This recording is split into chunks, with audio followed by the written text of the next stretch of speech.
Le roman Rose Museau de Jean-Pierre Ancel, publié aux éditions Fugue.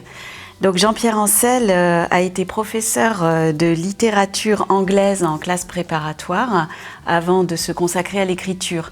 Cet amour pour la littérature anglaise lui donne peut-être ce petit côté humour british qu'on retrouve dans son livre. Et les éditions Fugue, c'est une maison d'édition toute récente qui a été créée en 2022.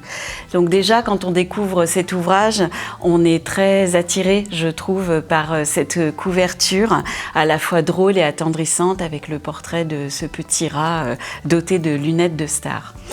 Donc on est face à un livre plein de fantaisie, une histoire qui se passe dans un temps qui paraît être peut-être le début du XXe siècle, voilà, un moment encore assez marqué par les marchés forains sur lesquels exerce Urbain, qui est dresseur de rats et qui présente des spectacles avec toute sa troupe de rats et notamment son rat Star qui est le plus fort des acrobates. Au cours d'une de ces représentations, Urbain fait la connaissance de Modard, qui est lui-même acrobate de cirque et qui a un coup de foudre pour le numéro présenté par Urbain et pour notamment son rat super acrobate. Et donc Urbain invite Modard dans son pavillon, où Modard rencontre aussi la fille d'Urbain, Paulette, surnommée la Belette, qui est un personnage très touchant d'une jeune fille qui est à la fois visiblement un peu simple d'esprit et en même temps pleine de finesse et d'intelligence.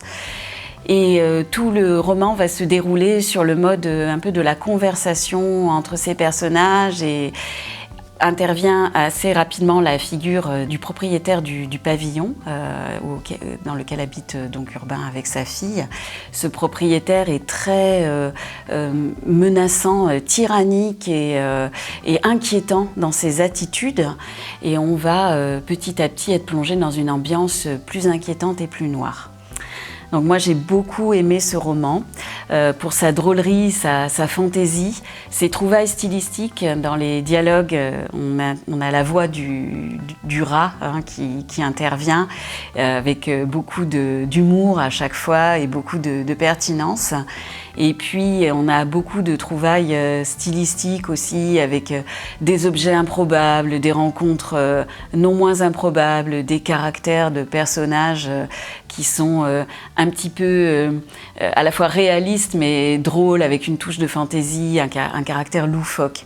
Donc pour moi, Jean-Pierre Ancel, c'est un petit peu comme un enfant caché de Raymond Queneau et de Jean-Pierre Jeunet. Voilà, donc c'est vraiment cette hybridation entre le roman noir et la fantaisie, la poésie, dans un Paris un peu Amélie Poulain, voilà, qui m'a beaucoup touchée et beaucoup plu. J'ai vraiment lu ce roman d'une traite et j'en conseille la lecture.